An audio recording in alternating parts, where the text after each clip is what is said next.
All right, ready? I don't care about your feelings. That was so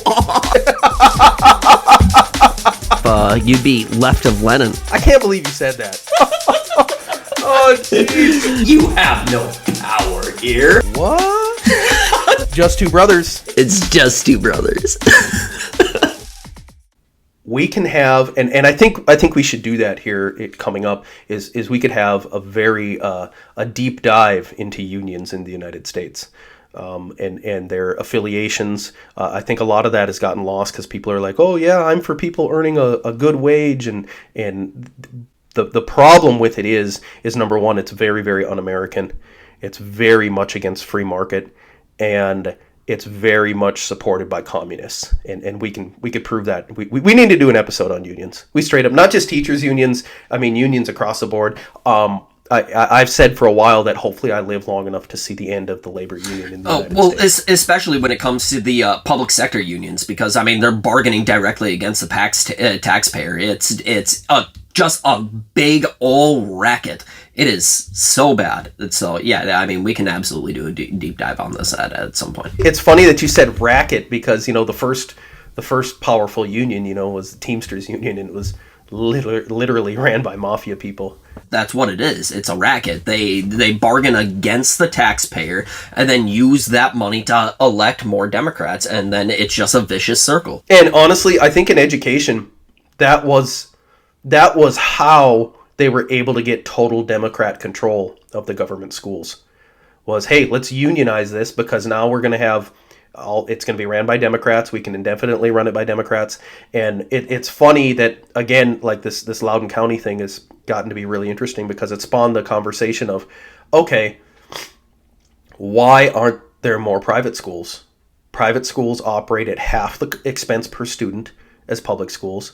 Some of the highest funded schools are some of the worst schools in the nation. Oh yeah, it's not a funding problem. No, it's not. But they're operating at. I mean, their funding is like $13,000 to $15,000 per student per year, and a lot of these really high performing private schools, it's $5,000 or $6,000 a year. Yeah, well, I mean, if it was a funding problem, the schools in Chicago and Detroit would be the best in the country. Detroit? Yeah, exactly. They're not. I mean, it's hot garbage, and there's a reason for it. I mean, it's a prime example of how the government does nothing well.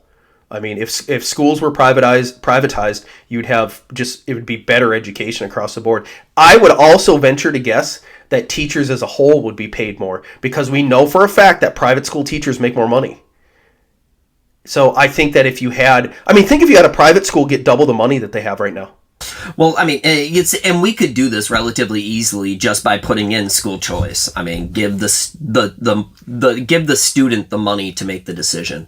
I mean, and this would all start to look very different if we did that. But what I think we're touching on is I think we're getting into a future campaign issue. I really think that after this Loudoun County insanity has went down and it's gotten to be a topic of discussion, I really think that this is going to be a big issue in some upcoming elections. I think this is going to be brought up. I really would like to see federal funding for schools be completely dropped. I mean, if we're going to do government funding, let's have it do state funding. I would be fine with taking out the federal as well. Here's the deal. It's not in the federal government's purview. You heard it here, folks. Next election, funding of schools is really going to come up. I think a lot of people would be very interested in having a talk about that, especially parents. I mean, you should have control over your kids' education, and it's not even a question of if. It's absolutely you should, and and no dirty little federal government or teachers union or anybody should be taking that away. I really don't think that a lot of people realize how much more efficient private schools are. I mean, a lot of these Catholic schools they do double the test scores. I mean, they're twice as good academically, and they run on a half or a third of the amount of money.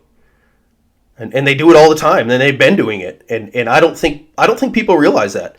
And I think part of the connotation comes back to the parents are paying for that out of pocket, right? So people are like, oh, private school, you had to, That didn't just come with a bunch of government funding and government stipulations, so you had to pay for that out of pocket. But I think that could be done if you private, like you said, school choice.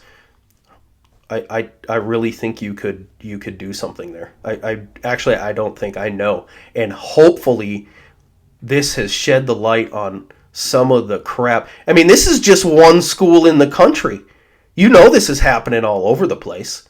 They got caught, is what it comes down to. They just got caught. You talk about the Catholic Church, and they've had, the issues with sexual assault stuff, and the media loves to just hop on that. If they found one Catholic Church doing this, I mean, it would have been a huge story. We would have had to have a discussion about it for 2 weeks before we moved on to a different topic. And, that this is happening. It's a widespread issue.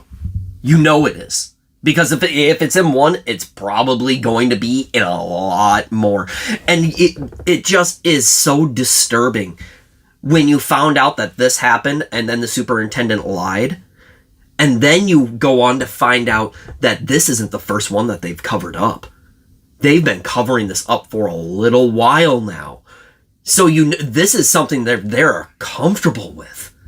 And it's just disgusting. If that happens in your school and you literally make the decision and say, we're not going to go to the police with this, we're going to do an internal investigation, isn't that covering up a crime?